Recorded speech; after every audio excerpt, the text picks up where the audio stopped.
Welcome back, everyone. Tonight we are stepping into a world that is foggy, chaotic, unpredictable, and surprisingly full of flavor. Though not always in a way you would expect. I invite you to close your eyes for a moment. Imagine Victorian London at its peak.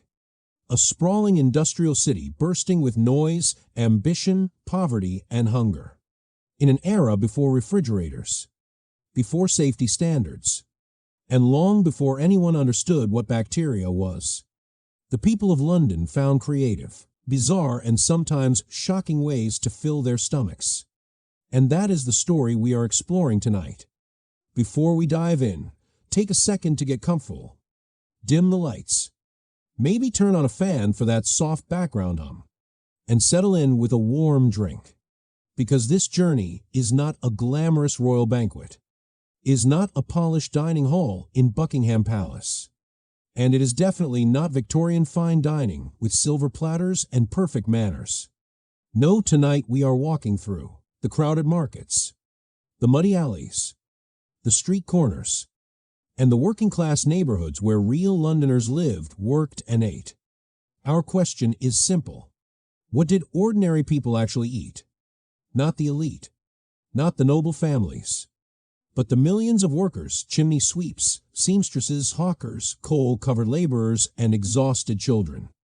People who roamed the streets from dawn until long past dusk. Their meals were cheap, fast, and designed for one purpose: survival. And in that struggle for survival, an entire food culture was born. One that modern audiences might find strange, unsettling, or even humorous. But beneath every odd ingredient and questionable recipe lies a real story about human endurance. So, let us set the scene together. It is early morning in 1854. You step out of a cramped one-room tenement, the kind shared by entire families, sometimes even multiple households. The air hits you instantly. A thick, smoky chill settles into your lungs, while the scent of coal, river mud, and yesterday's refuse lingers over the street. Horses clatter over cobblestones. Vendors shout from wooden carts. Factory whistles scream in the distance. And your stomach growls, reminding you that the most urgent task of the day is finding something, anything, to eat. But here's the catch. You are broke. You have only a few pennies in your pocket. And in Victorian London, a few pennies does not buy comfort. It buys desperation disguised as breakfast. There are no supermarkets, no labels, no expiry dates. What you eat will come from the hands of street sellers, tired, hardened, clever individuals who have learned to profit from whatever ingredients are cheapest that week. Some are honest. Many are not. But hunger does not negotiate. So you follow the crowds toward the nearest market, hoping for a warm meal. As you turn the corner, you see a cluster of stalls gathered around a narrow street. This is where the city's working class eats. Smoke rises from pans. Thick steam blurs the outlines of customers. You hear laughter, arguments, and coins clinking. You hear the rhythm of survival. There are pies on one table, boiling pots on another. Jars of pickles stacked beside a wooden bucket filled with something that looks like it once lived in the river. Children grip cups of hot, liquid. Men stand hunched over bowls, eating quickly before returning to the docks or factories. Women balance their meals on their laps, feeding themselves between sewing shifts. This is the heart of Victorian street food. And the most important thing you must understand is this. People did not eat bizarre foods because they loved them. They ate them because they had no choice. London in the 19th century was a city of extremes. The wealthy dined in candlelit rooms with roast meats and delicate puddings. But the poor and the working class, the majority, ate whatever the markets could offer at the lowest price. If that meant using scraps, leftovers, spoiled cuts, or river creatures most people today would never consider eating, so be it. Hunger does not ask permission.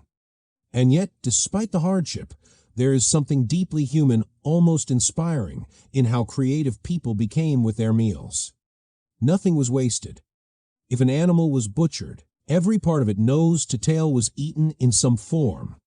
If the river offered an endless supply of eels, then eels became dinner, breakfast, lunch, and everything in between. If vegetables were wilted or bruised, they were chopped, boiled, pickled, or mashed until they became edible again. If a dish was not appetizing, you added vinegar, salt, or a splash of gin, and hoped for the best. That is where our journey begins, standing in the middle of a London market, surrounded by sights, smells, and sounds that would overwhelm the modern senses. By the end of tonight's story, you will have walked through the full menu of a world that feels distant, yet incredibly human. A world where meals did not just fill stomachs, they revealed truths about class, inequality, resilience, and the daily fight to keep going. So take a breath. Get ready. We are about to explore the strangest, most surprising foods that fueled Victorian London, one penny at a time. From eel pies to pickled street snacks. From improvised condiments to questionable stews. This is the culinary underbelly of the 19th century. And trust me, after tonight, you will never look at your own pantry the same way again. As the morning market comes fully to life, you follow the stream of hungry workers toward one of the most iconic and unexpected staples of Victorian street cuisine, the eel pie. Today, eels might seem like an exotic delicacy or an unusual menu item reserved for niche restaurants. But in the 1800s, they were everyday fuel for London's working class. Cheap, plentiful, dependable, and surprisingly reliable in a city where every meal felt one step away from disaster. Imagine walking along the banks of the River Thames in 1854. The water is murky, the smell is thick, and the surface ripples gently with movement. Beneath those gray waves swim thousands upon thousands of eels. Stubborn, resilient creatures that can survive in polluted waters where most fish simply cannot. While the river became infamous for sewage and industrial waste, the eels just kept multiplying, slipping through mud, refuse, and current like nature survivors. And so, out of necessity, the people of London turned to them. That abundance made eels the perfect answer to the daily question: what can I afford to eat today? Beef and pork were luxuries. Salmon and cod were out of reach for most families. But eels were everywhere, caught in barrels, traps, nets, or sold for just a few pennies.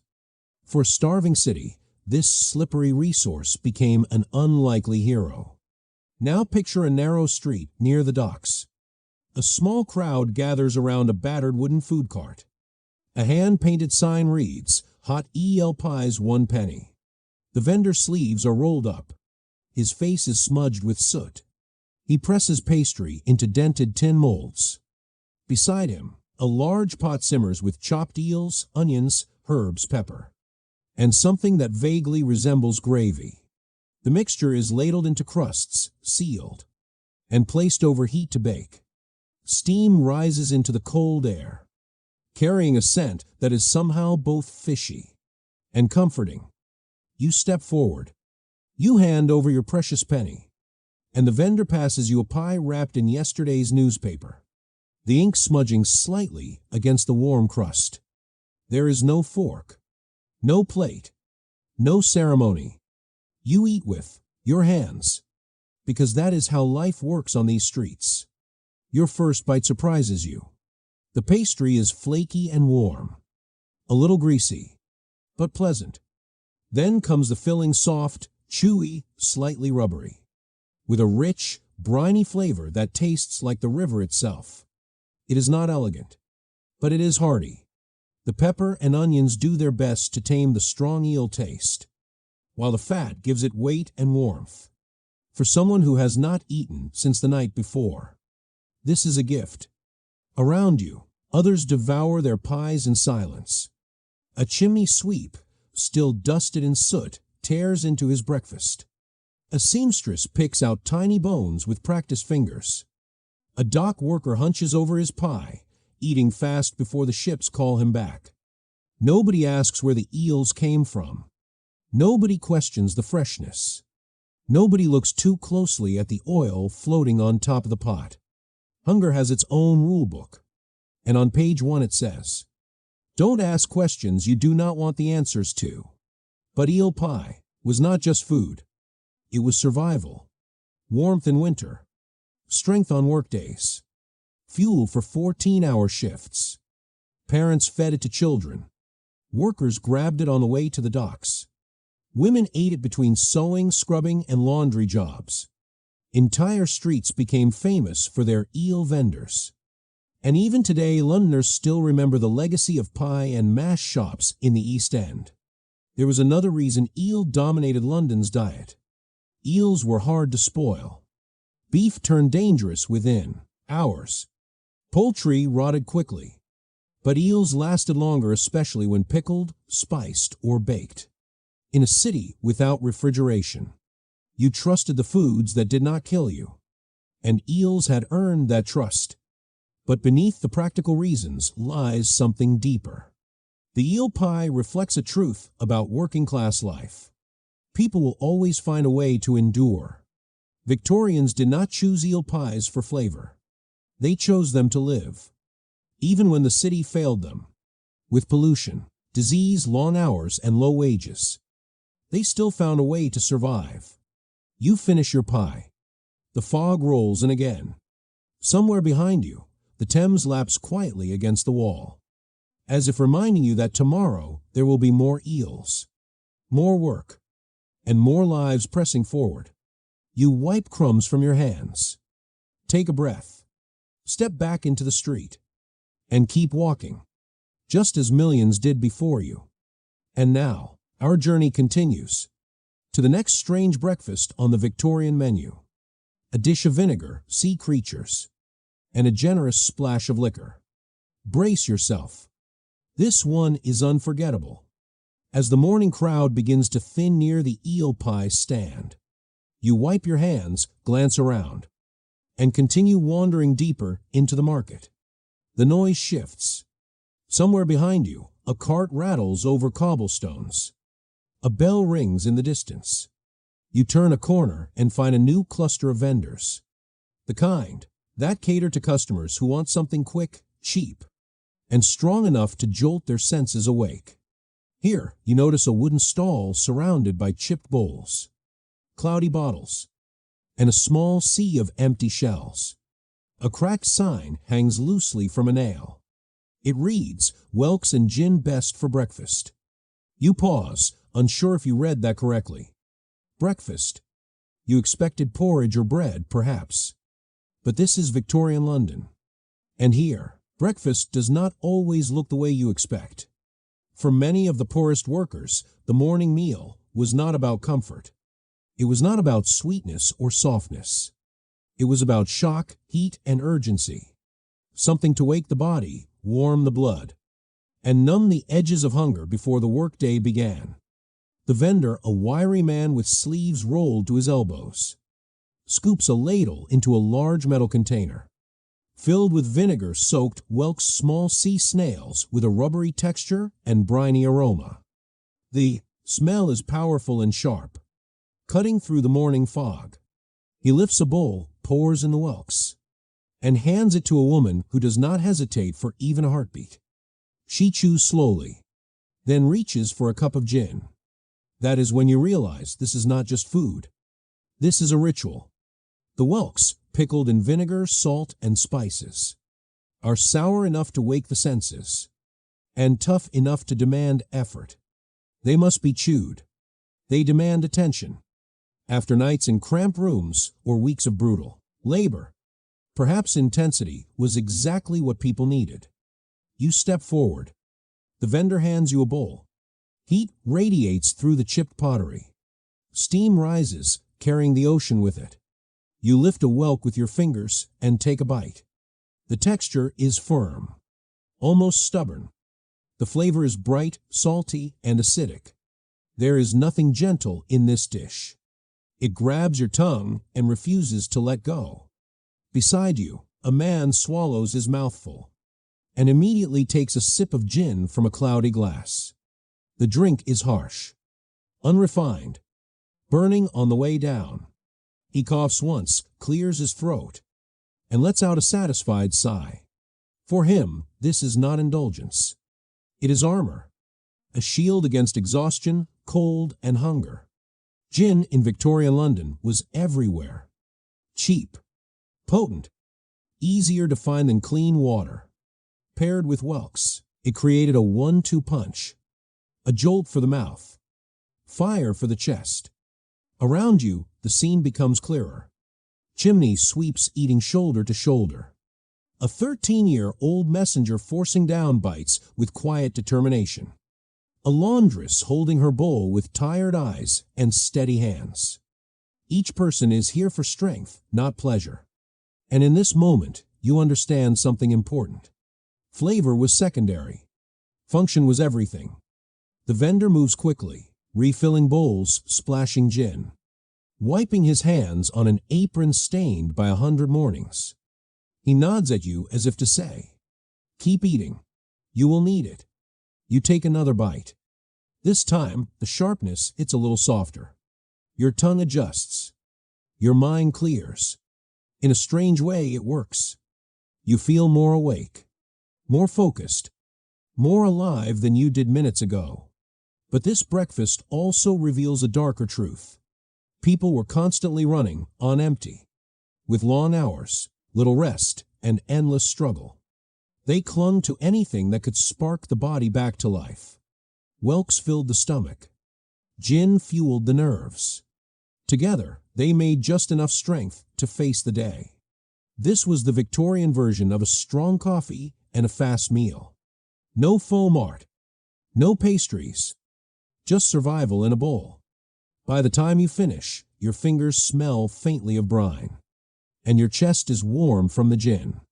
You hand back the bowl and step away from a stall. Behind you, spoons scrape bowls, and hurried voices blend into the buzz of the street. You are full for now, awake for now, ready for what comes next. And as you continue your walk through the market, you realize the morning has only just begun. Ahead lies an entire world of unusual dishes.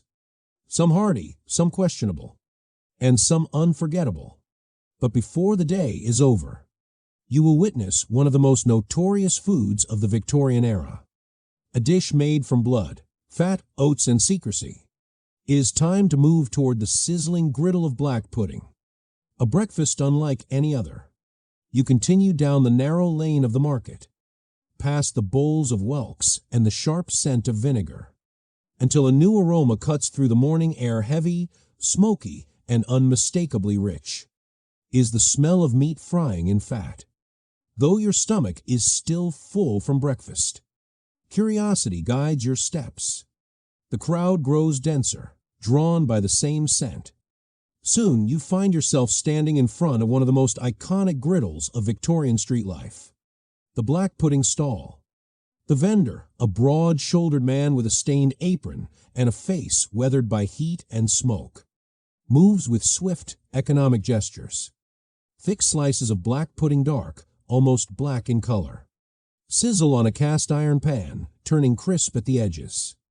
As plumes of savory steam curl upward, the sound is rhythmic. The hiss of fat, the scrape of a metal spatula, the thud of coins, the murmur of voices. Black pudding is not pudding as modern ears imagine it. It is a dense mixture of pig's blood, fat, onions, and oats, stuffed into a casing, fried on hot iron, and served by the slice. It is iron-rich, filling, and incredibly cheap. For Victorian workers, it was power on a plate. Calories that turned into muscle, stamina, and fuel.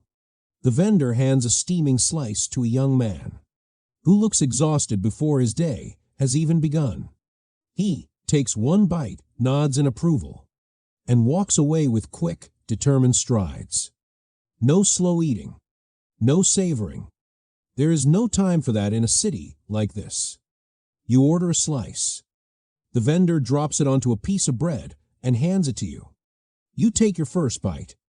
The flavor is intense, savory, earthy, and rich.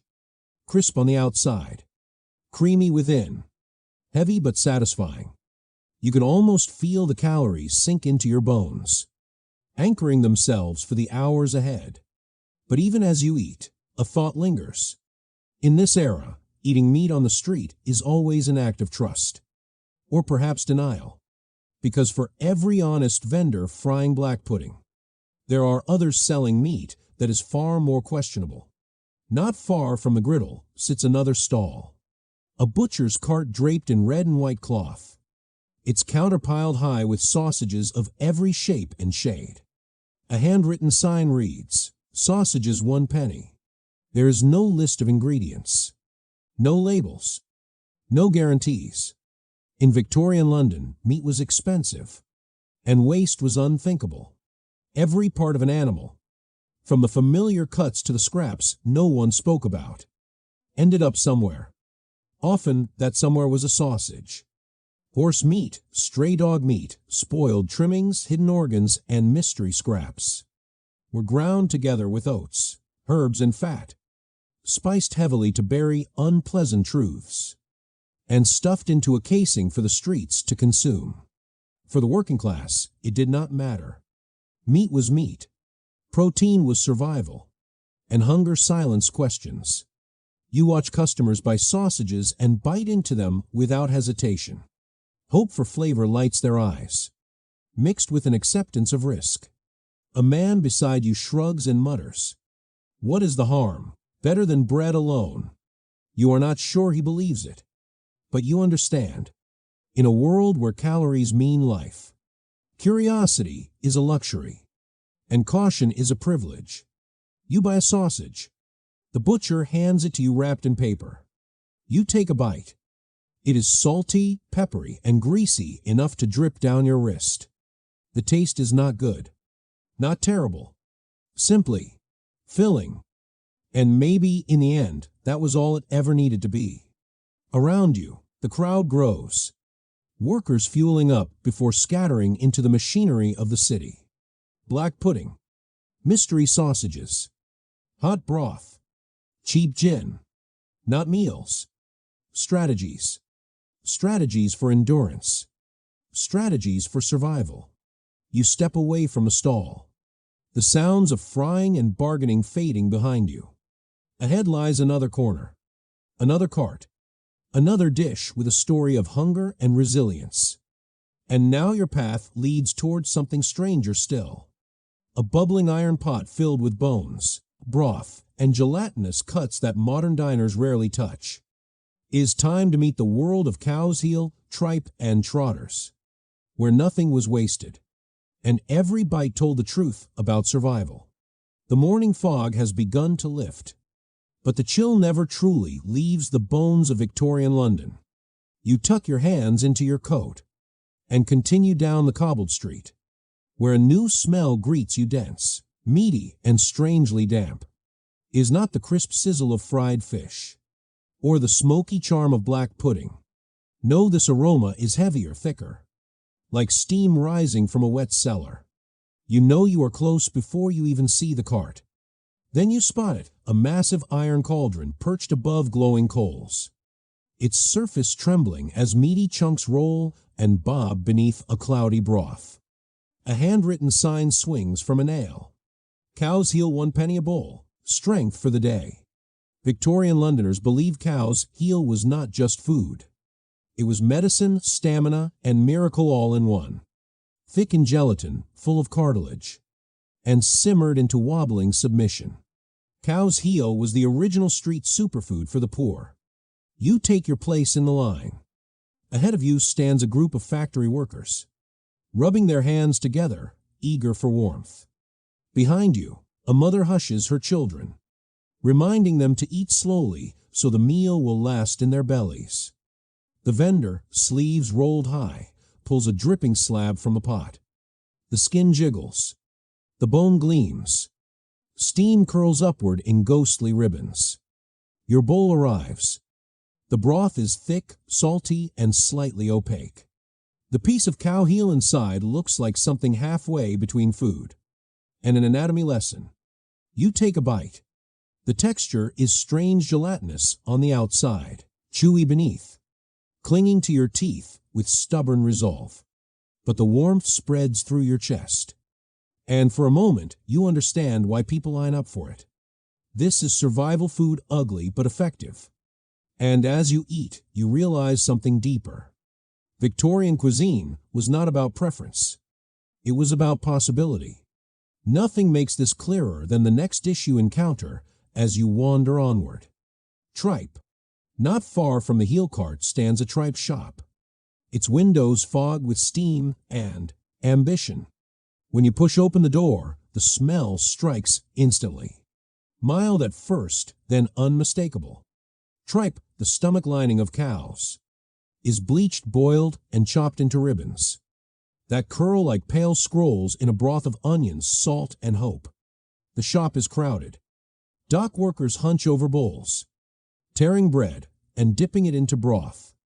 A pair of boys sit at the end of a long table, daring each other to slurp the largest piece. An elderly man in a worn coat eats slowly, eyes closed in, gratitude or concentration. Your serving arrives. White, bouncy strips of tripe glistening in broth. You lift the spoon and take a bite. The texture is soft yet springy, like chewing a thick page of damp parchment. The flavor is mild, relying entirely on salt and onion. Not delicious, not dreadful, just there. But as you chew, a thought forms. Tripe is not a meal. It is a metaphor, a testament to Victorian perseverance. If nothing could be wasted, then everything must be eaten, even the stomach of an animal. The broth warms your hands and fills your stomach. But the adventure does not end there. Just when you think Victorian cuisine has shown you its limits, the city offers one final challenge. Trotters, sheep's feet to be exact, sold from pushcarts near factories and shipyards. Trotters are boiled until the skin gleams and the tendons soften. The vendor hands you a pair wrapped in paper, which immediately turns translucent. The steam hits your face. The smell hits a moment. Later, you bite in. The skin is thick. The fat is sticky. The marrow is rich. It is messy, primal, and oddly satisfying. No knives. No forks. Just teeth, fingers, and determination. You glance around. Men bite and grin through greasy mouths. Children gnaw bones like determined squirrels. Women eat delicately, but with equal confidence. There is laughter, chatter, and a strange sense of pride. Because trotters, like heel and tripe, are more than food. They are identity. They represent a London that refuses to break even when resources are thin. A London that turns scraps into sustenance. A London that knows how to survive. And as you finish the last bite, wiping your hands on your coat, feeling the broth still warm in your stomach, you understand the truth. Victorian cuisine was not about taste. It was about endurance. Every bowl, every bite, every chew was an act of resilience. Ahead, other smells drift through the air. Jellied eels, questionable stews, and something sweet that may or may not be safe. London is a feast of curiosity, and your journey through its strangest dishes is far from over. You step back into the fog, ready for whatever comes next. The fog rolls in again as the day wears on, and you follow the scent of salt and vinegar through a narrow London alley. You turn a corner, and there it is. A glass display case atop a weathered cart, its contents glistening beneath the flicker of a gas lamp. Inside rests one of the most infamous dishes in all of Victorian cuisine. Jellied eels. The vendor, cheeks red from the cold and apron dusted with dried salt, scoops a wobbling portion onto a cracked plate. The eels, chopped into neat curves, are suspended in a glistening jelly, made by boiling eel bones for hours until the liquid thickens on its own.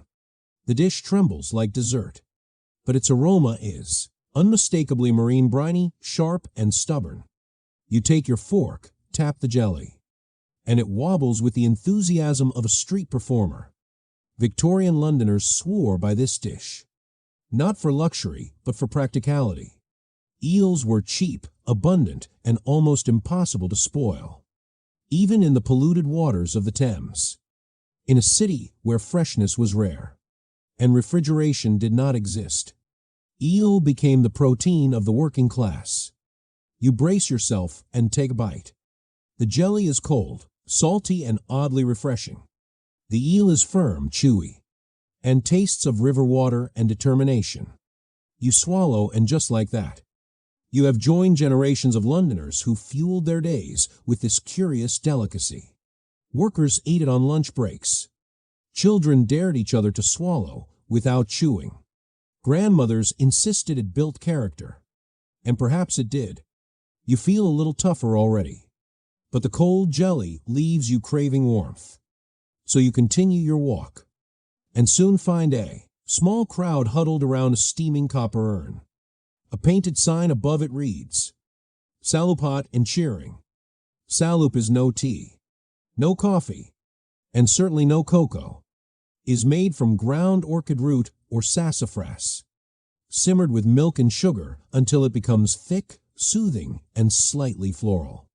You purchase a mug and wrap your hands around its chipped surface. The first sip surprises you. Warm, velvety, and sweet, with a gentle, custard-like aftertaste. In that moment, you understand its appeal. For the poor, salup was comfort in a cup. For the cold, it was survival. Around you, the scene is almost tender. Dock workers sip slowly, letting steam warm their faces. Street children share sips from the same tin cup.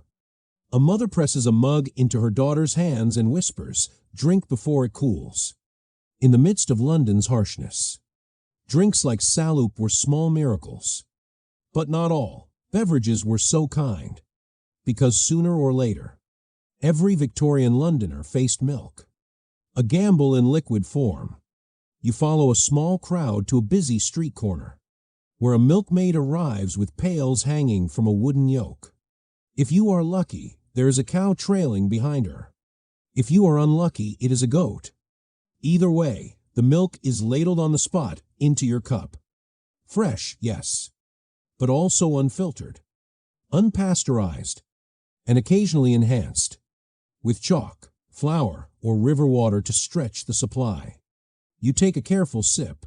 The milk is warm, creamy, a little grassy, and just a bit unpredictable. Children drink happily. Adults drink cautiously. Everyone drinks hopefully, because milk in Victorian London was not just a beverage. It was trust. Trust in the milkmaid. Trust in luck. And trust in your own stomach. As the day darkens and hunger rises again, you search for one last comfort. A hot cup of coffee. Eventually, you find a modest stall, its sign proudly declaring, "Hot coffee, 1 halfpenny." The vendor pours you a cup from a dented urn. It is steaming, bold-smelling, and deeply brown. You lift it to your lips and sip, and sputter. This coffee tastes confused. A bitter mix of roasted chicory, burnt bread, and maybe a roasted pea or two. Actual coffee beans were expensive, so vendors stretched their supplies with whatever they could roast, grind, and disguise beneath a layer of sugar. Is not delicious, is not refined, but it is hot, and it wakes you up. In Victorian London, that was enough. You look around. Others sip the same drink with quiet acceptance. Some add a drop of milk if they can afford it. Others stir in sugar to mask the bitterness. A young apprentice takes a gulp, winces, then nods like a soldier accepting fate. In a world that demanded strength, even coffee became a test of resilience. And as you finish your cup, you feel that resilience building in you too. Jellied eels tested your courage. Salup soothed your spirit. Milk tested your luck. Coffee tested your will. These were more than drinks and dishes. They were daily battles in a city that never paused, never softened, and never fed its people gently. You step once more into the London night, warmed, seasoned, and ready for whatever strange meal awaits next. Somewhere in the distance, vendors are calling, cauldrons are bubbling, and the city is setting its table again. Your journey continues. Evening settles over London yet again, and for a moment the city seems softer. The smoke is thinner, the streets quieter, and through the fog you can hear a different kind of sound. Lighter, brighter, almost musical. Children, laughing. You follow the echoes until the scent of sugar dances through the cold air. There, beneath the glow of a gas lamp, stands a candyman's cart. Its glass jars stacked high, gleaming like treasure. If Victorian food was often gray, brown, or suspicious, this cart is the exception. It is color. It is excitement. Is childhood in a jar. You step closer. The Candyman, mustache waxed into careful curls, lifts a lid and scoops out a handful of glittering sweets. Sugar plums, barley twists, boiled candies in red, yellow, and green. Each piece shines as if lit from within. Children crowd around, tugging on sleeves and waving pennies, their eyes wide with the kind of desperate joy only sugar can produce. You trade a coin for a single candy. It is cold, glossy, and unexpectedly heavy. The first taste is pure sweetness, a bright spark on your tongue that cuts through the bitterness of London life. For a moment, you understand why Victorian children adored these treats. They were rare happiness, small enough to fit in a pocket. Yet beneath the sweetness lurks a hidden truth. Many of these candies were colored with chemicals no modern parent would dare allow. Copper for green, lead for red, arsenic for yellow. The Victorians did not know, or did not want to know. They only knew that children smiled. And for a penny, that was enough. You finish your candy, enjoying the moment, and wander deeper into the market, where barrels of pickled vegetables line the street. Cucumbers, onions, carrots, cabbage, floating in brine that smells of vinegar, salt, and desperation. Victorians loved pickles for one simple reason. They lasted. In a world without refrigerators, vinegar was as valuable as gold. You take a pickled cucumber and bite. Crunch. Sharp, sour, and tongue-tingling. Not elegant, not gentle, but bold. Around you, workers eat pickles as snacks. Children nibble cabbage leaves, and housewives buy jars to stretch dinners for one more day. Pickles, unlike sweets, were not joy. They were strategy. Then your eye catches the fruit stall beside it. Pyramids of apples, pears, and plums. The fruit is bruised, blotched, and imperfect. But fruit is fruit. And sweetness in any form is a blessing. Victorian Londoners bought what they could afford, and if an apple had a spot, they simply ate around it. Waste was a luxury no one had. You buy an apple and taste its sharp, natural sweetness. It is refreshing, yet fleeting, because across the street a new sound rises, a cheer light and excited, a new crowd, children again. You follow the noise and discover the summer delight that defined Victorian childhood. Penny ice. A man stands behind a cart packed with blocks of ice, each glistening under a layer of syrup. He scrapes thin shavings into a paper cup and pours a ribbon of bright liquid over the top. Strawberry red, lime green, lemon yellow. The colors glow unnaturally, almost too perfect to be real. And perhaps they were not. Like candy, penny ice was often flavored with mystery, not fruit. You hand over a coin and take a cautious lick.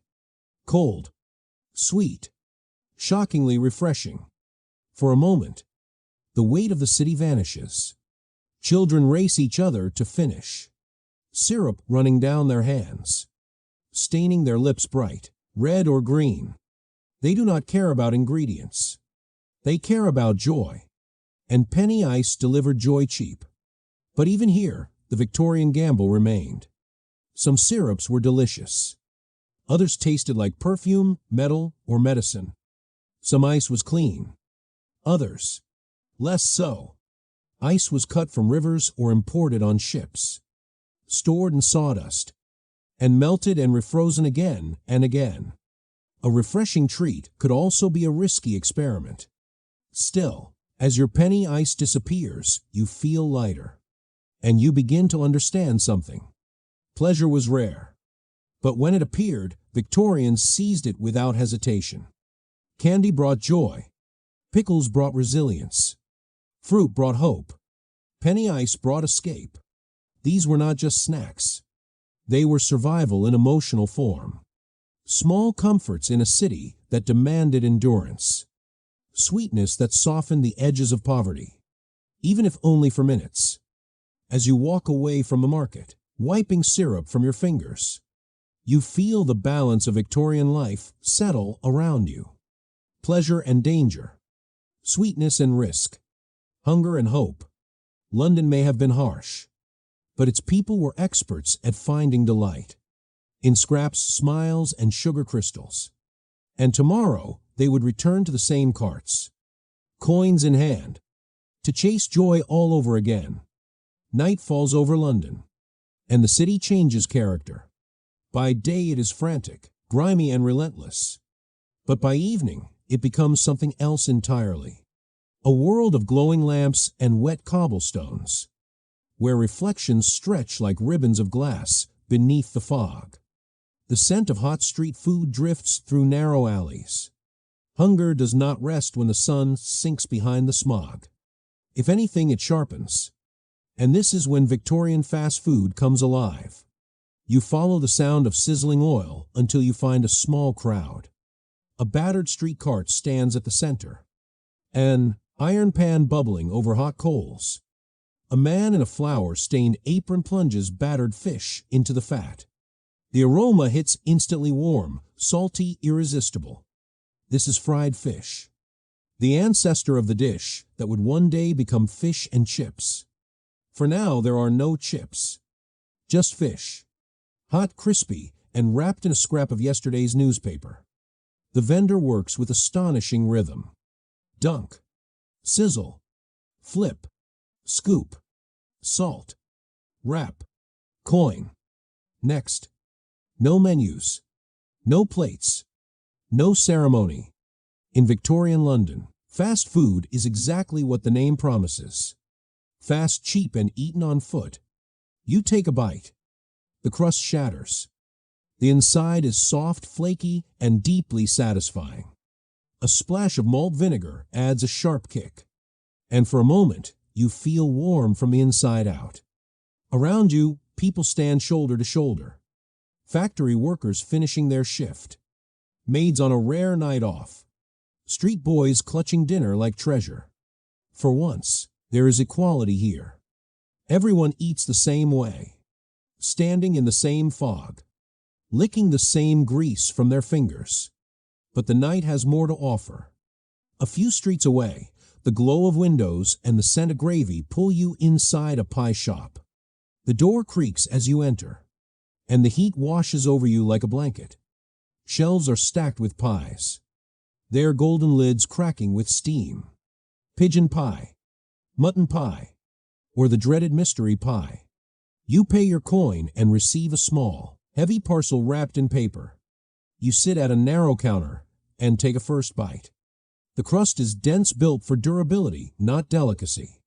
The filling is peppery and rich, though impossible to identify. Is it lamb? Is it pigeon? Is it something that used to bark? Better not to ask.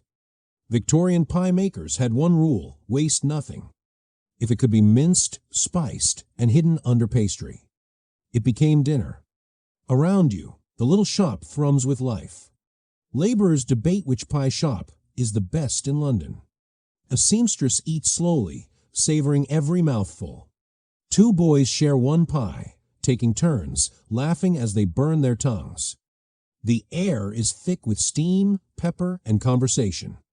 When you finish, you step back into the cold, only to discover the final star of Victorian fast food, dripping toast. A woman stands over a tiny griddle, selling thick slices of bread fried in beef drippings saved from the Sunday roast. The sign reads, "Dripping toast a farthing." One of the cheapest street foods in London. Fat and bread. Nothing more. But in a city where calories equal survival, this snack is a favorite. You buy a slice. It arrives hot and shiny, instantly staining the paper beneath it. The first bite hits like a hammer. Rich, salty, overwhelmingly savory. Then something unexpected happens. You want another bite.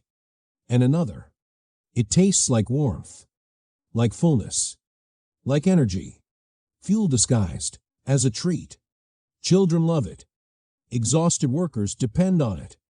Mothers spread dripping on toast at home to stretch the week's food. Standing beneath the flickering gas lamps with grease on your fingers, you see Victorian London with sudden clarity. Its food is not designed to impress. It is designed to endure. Fish for speed. Pie for strength. Dripping for survival. These meals are not elegant, but they are effective. They fill stomachs. They warm hands. They allow thousands to wake up tomorrow and try again. And in that sense, they are the true heartbeat of London's nightly streets. You brush crumbs from your coat. Laughter rises down the lane. More vendors are setting up, each guarding a pot of something strange, hearty, or questionable. The night is far from over, and neither is your journey through the city's strangest menu. The night deepens, but Victorian London shows no sign of slowing down. You turn a corner and find a tight cluster of food stalls beneath swaying lanterns. Steam rises in thick white clouds. Voices overlap. The air smells complicated, savory, sour, smoky, and faintly rotten all at once. This is where London hides its flavors. Behind jars, bottles, and barrels, you sit on an empty crate with a fresh pie in hand. It is hot, but the first bite tells you something is missing.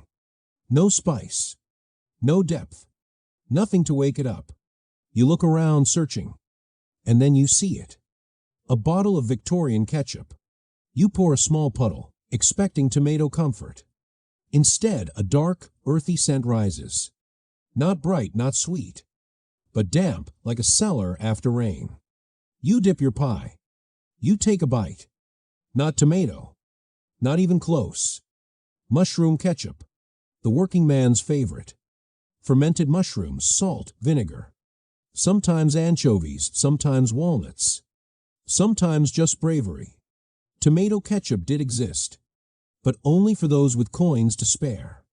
The poor made do. They always made do. The aftertaste lingers like a secret, but no one complains. Not here. Not ever. In Victorian London, flavor itself is a luxury. If something adds taste, even a strange one, it is welcomed. You stand and follow the crowd to the next stall. A line of barrels filled with vegetables floating in cloudy brine. Pickles, cucumbers, onions, cabbage, carrots. Crisp if you are lucky. Questionable if you are not. The vendor spears a cucumber and hands it to you. One bite, and your eyes blink awake. Sharp vinegar, heavy salt, a sour punch that grabs your tongue. Workers chomp pickles beside hunks of bread. Children gnaw pickled cabbage like candy. Housewives buy jars to stretch thin stews into tomorrow. Pickles tasted like survival, and survival had a flavor.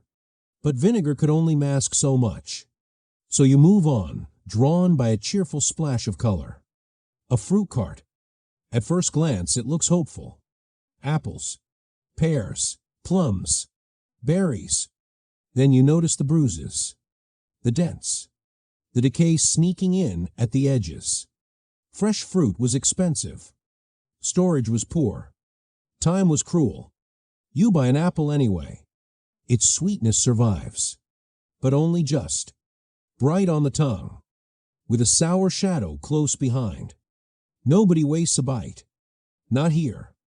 Not ever. Mothers slice away rot. Children share bruised pears. Workers tuck apples into pockets for the long night shift. Imperfection is not a flaw. It is reality. Finally, A vendor offers what every Victorian table needs: spice, pepper to spark flavor, salt to hide age, mustard so strong it clears the sinuses. Spices do not transform food. They disguise it. They rewrite the truth just long enough to swallow without thinking. You glance at your empty pie paper. The last streak of mushroom ketchup. The pickle tang still buzzing on your tongue. And the soft sweetness of that bruised apple fading. That is when it hits you. Victorian flavor was not born from abundance. It was born from necessity, from scraps, from salvage, from masking what could not be fixed. Pickles brought bite. Ketchup brought depth. Fruit brought sweetness. Spices brought illusion. Every flavor was effort. Every meal was invention.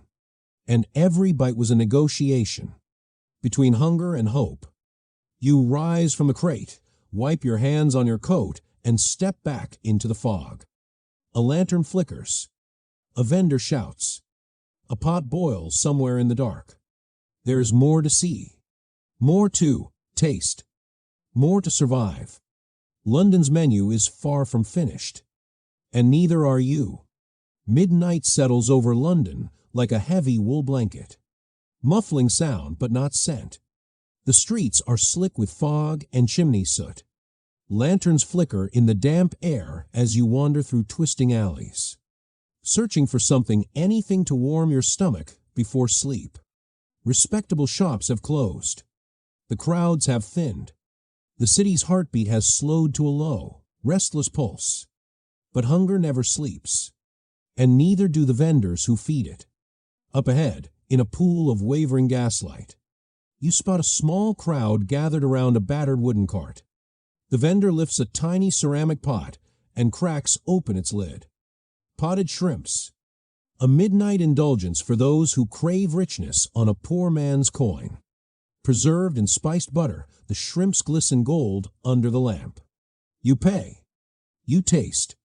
The butter melts instantly on your tongue. The shrimp is soft, ocean sweet, luxurious. For one fleeting moment, and then it is gone. Barely a bite. The hunger remains. So you keep walking. Further down the lane, a second vendor raises the lid of his dish, and the sight stops you where you stand. A quivering block of pork jelly, pale and translucent, with shredded meat suspended inside like fossils in amber. He slices a slab. He sets it on a tin plate. He hands it to you with a look that is half pity, half pride. You hesitate. Then you eat.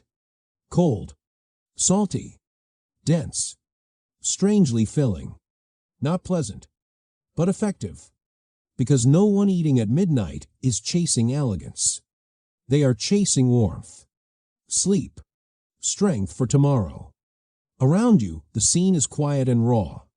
Men scoop jelly onto stale bread. A young woman eats in silence, shivering between bites. Two boys share a plate, swallowing fast before someone decides they have not paid enough. There is no judgment here, only endurance. But even these plates feel almost luxurious compared to what waits around the next corner. You smell it before you see it. An aroma thick as smoke and twice as mysterious. You turn into an open square where a great iron cauldron rests above glowing embers. This is the domain of the rag and bone man. Nighttime scavenger. Accidental chef. King of the leftovers. His broth is infamous, not for its flavor, but for its purpose.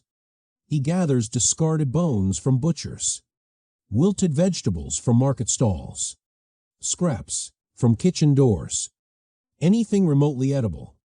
All of it goes into the pot. All of it becomes soup for a single penny. You receive a dented tin cup and a ladle of steaming liquid.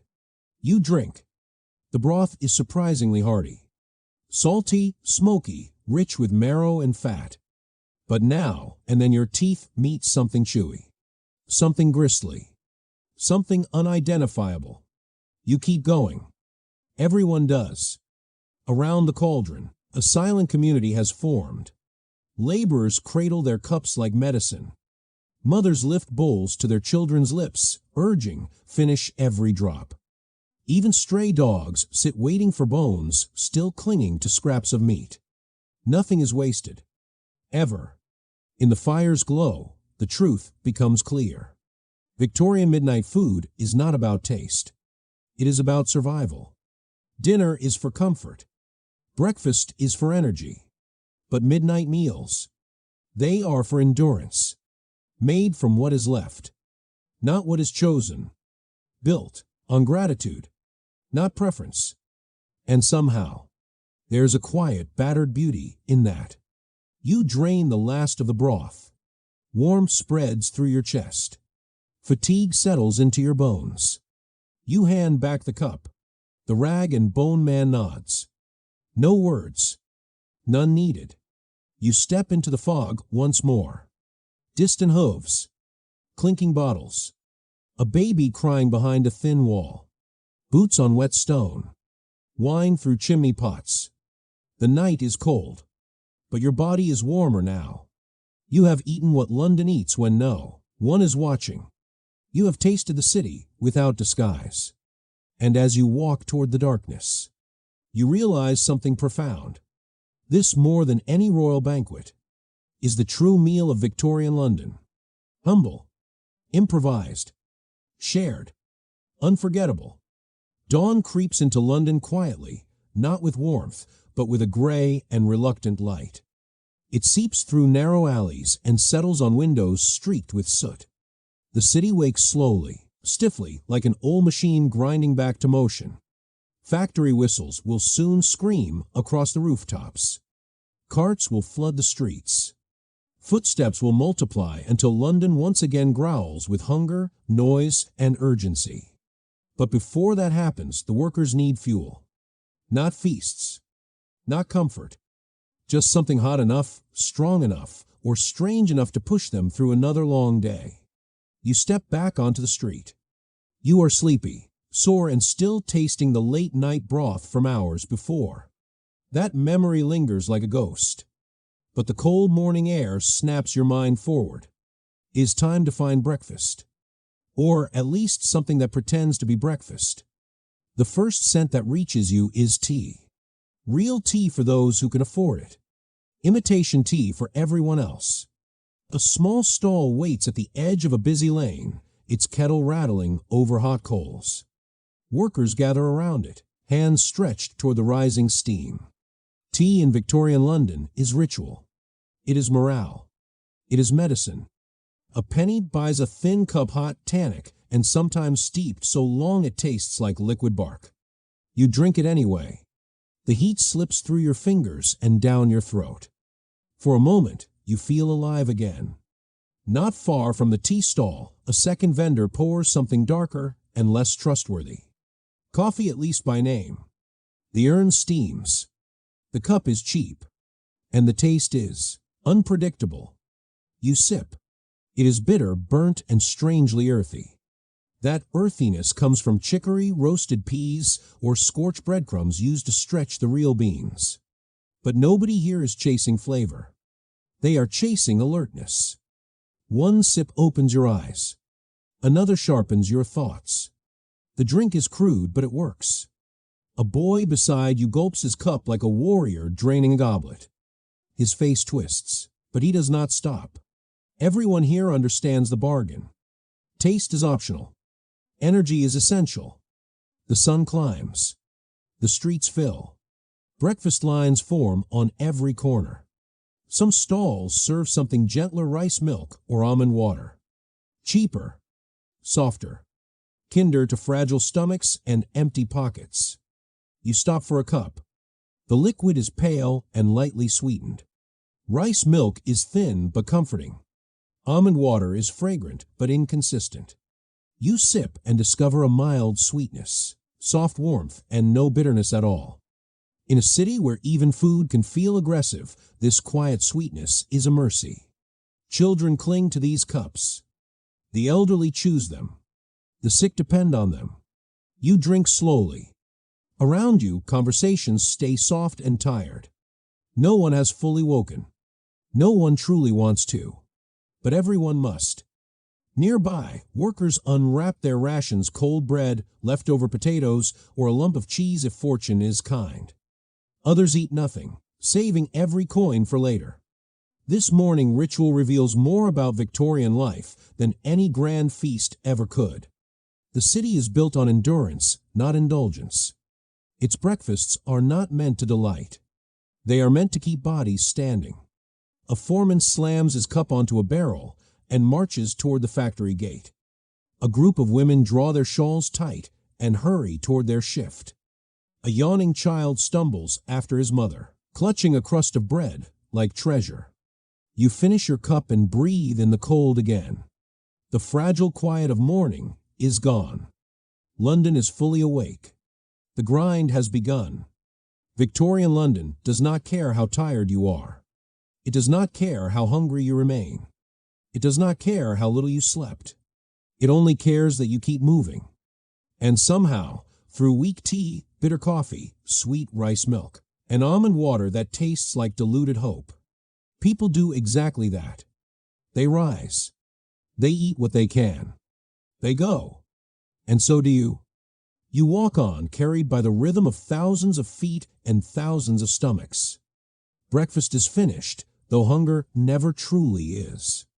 Your journey through London's strange and relentless menu continues. There are still dishes to discover, still flavors to face, still stories simmering in pots, pans, and alleyways. You push forward into the day. The day winds down once more, and London sinks back into its familiar darkness. You walk slowly through the streets you have come to know, streets filled with voices, smoke, and stories etched into every stone. The markets are closing. The cauldrons are cooling. The final scraps of food are being swept from the cobbles. The city exhales as if exhausted by its own appetite. And as you look back on everything you have tasted, witnessed, and survived, the journey begins to make a different kind of sense. Victorian food was never really about food, not in the way we think of it today. It was not about choice. It was not about indulgence. It was not about pleasure. It was about resilience. It was about people who woke up hungry and went to bed hungry, yet still found strength to work, laugh, raise children, and hope for better days. Every dish, no matter how unpleasant or unusual, had a purpose. Eel pies fed entire neighborhoods. Pickles pushed back against winter. Black pudding kept iron in tired bodies. Rag and bone broth made sure no one was left entirely empty. Even the strangest meals, the jelly, the trotters, the bitter coffee, the questionable fruit, were proof of a simple truth. People will always find a way to survive, even when the world gives them very little. As you walk, you pass the river. The same river that fed, poisoned, sustained, and endangered Londoners all at once. The Thames reflects the moon in broken silver. In its ripples, you see the truth of Victorian life: harsh, dirty, chaotic, but undeniably alive. And suddenly, the food makes perfect sense. The city ate the way it lived. Rough, improvised, unfiltered, nothing wasted, nothing taken for granted. You pause at a bridge and watch the faint lights flickering across the water. In that moment, you feel something unexpected: gratitude. Gratitude for warm meals in your modern life, for clean kitchens and fresh ingredients, for safe water, for labels, for refrigerators, for the luxury of saying, "I do not want this, I will eat something else." Choice is invisible until you lose it. The Victorians did not have choice. They had necessity, and necessity shaped their plates and their character. But there is another lesson too, gentle and enduring. Even in hardship, people still searched for sweetness. Children begged for penny candy. Families shared pies.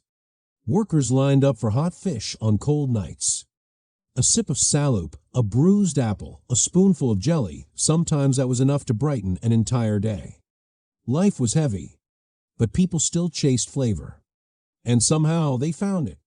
You continue down the empty street. The shops are shuttered now, their signs swaying in the wind. A pie shop window reflects your passing shadow. A cold fish cart waits to be hauled away.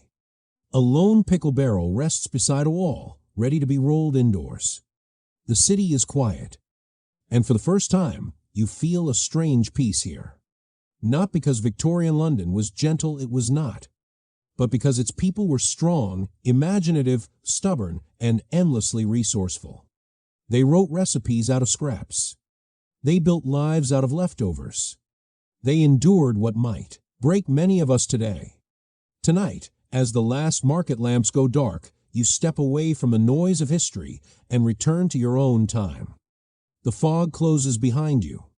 The river stills, and London fades back into silence.